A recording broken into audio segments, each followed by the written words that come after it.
a lot of interesting drone stuff today. The first one actually happened right here in this province. There was a partnership between various companies to deliver medicine. So basically it was a breakthrough. It says London Drugs Canada Post and Indro Robotics successfully test drone delivery of emergency medications over Pacific Ocean. You can see too in the video, they basically had kind of a launch pad or landing pad where they delivered the item.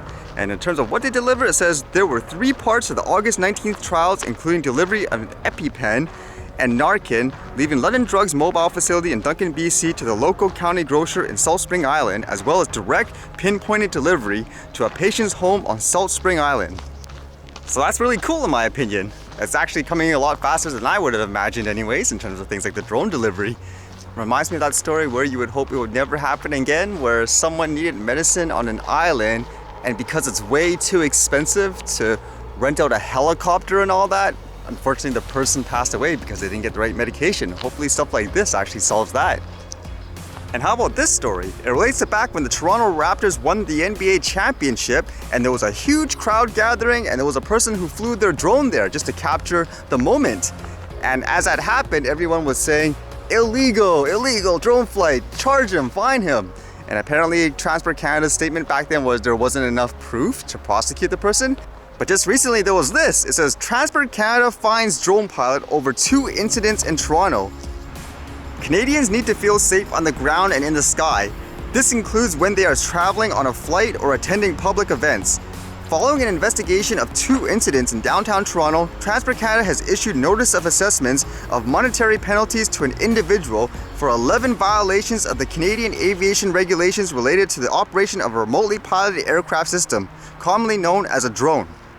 During celebrations after the final game of the National Basketball Association Championship on June 13, 2019, and during the Toronto Raptors victory celebration 4 days later, an individual flew a drone over both outdoor events. The flights appeared to be in a violation of several provisions of the Canadian aviation regulation.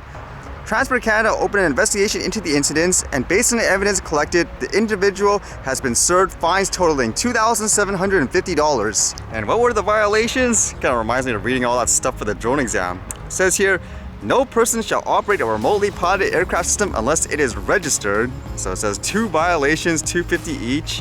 No pilot shall operate a remotely piloted aircraft system in controlled airspace. 2 of them again, so another $500.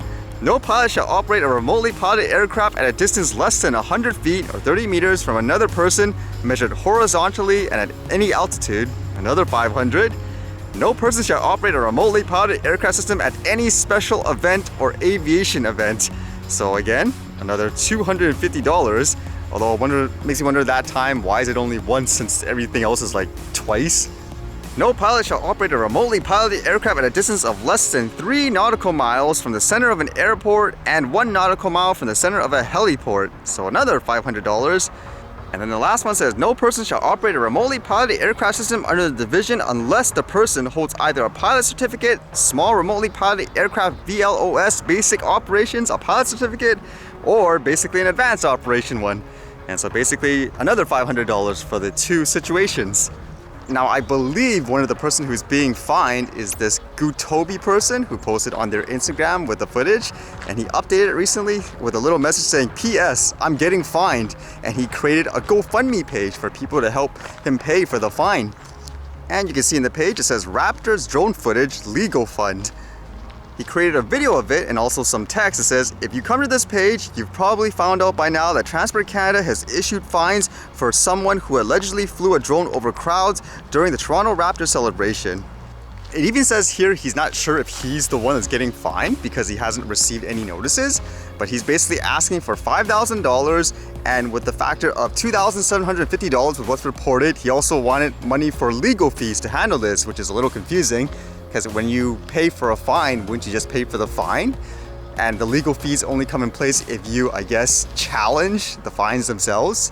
Essentially, with his pitch video, he basically says he's just someone who's passionate about capturing footage and stuff like this. He didn't think he was doing any harm, and for anyone who's a fan of his work to basically chip in and to help him pay for this fine, which of course is generating a lot of mixed reactions from people.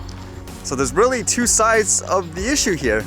Do you agree this person is okay in doing what he did, so you would support him in that way because you think the regulations are overboard? Or would you agree that what he did was, say, extremely dangerous, and because it's illegal, he deserves all the fines that he gets?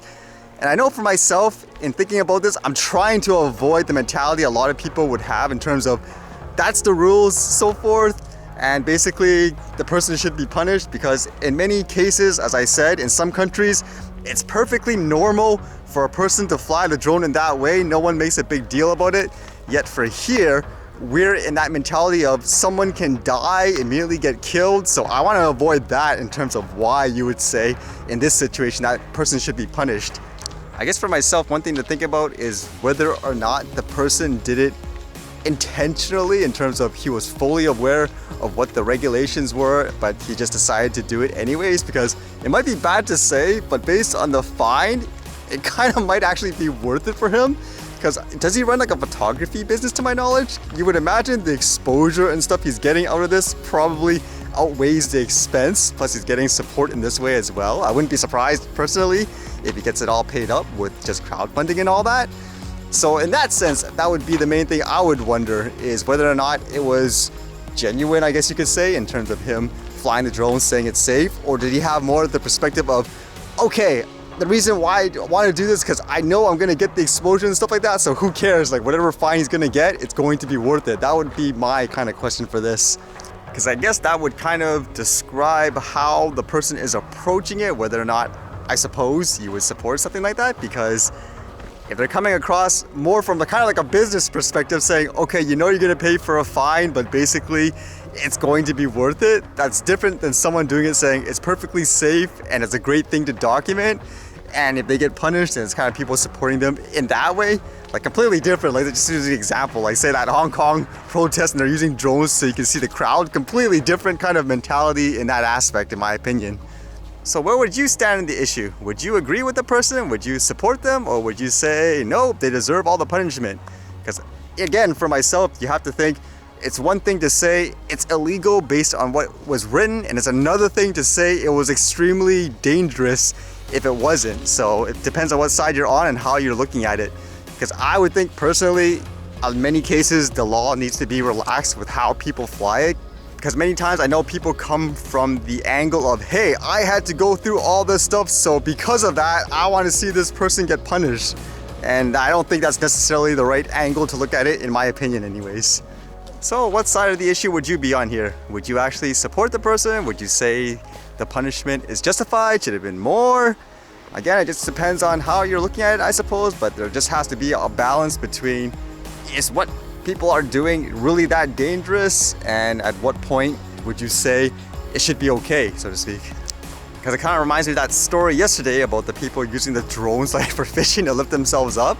I think there has to be a balance where, if let's just say you're in your backyard or whatever, you're trying to come up with stuff like that, I think you need to give people that kind of flexibility. Because just like the drone delivery earlier that I talked about, you need people to be able to innovate in that way as well.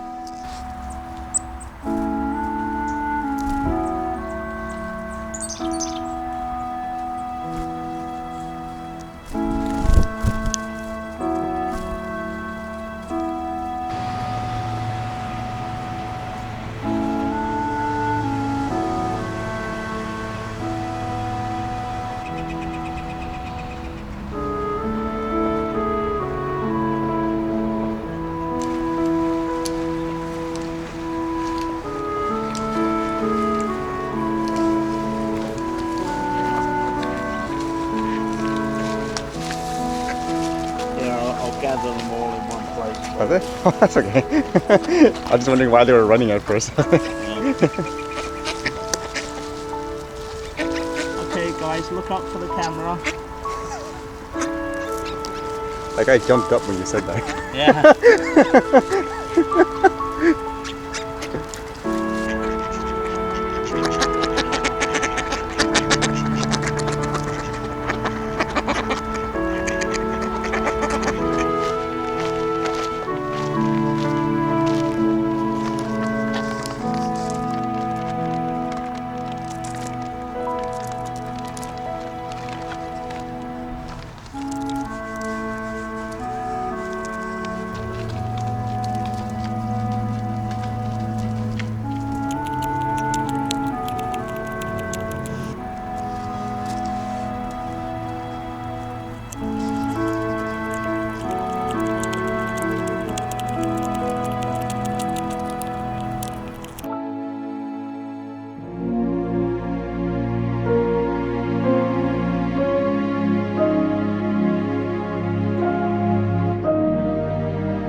right, see you guys later.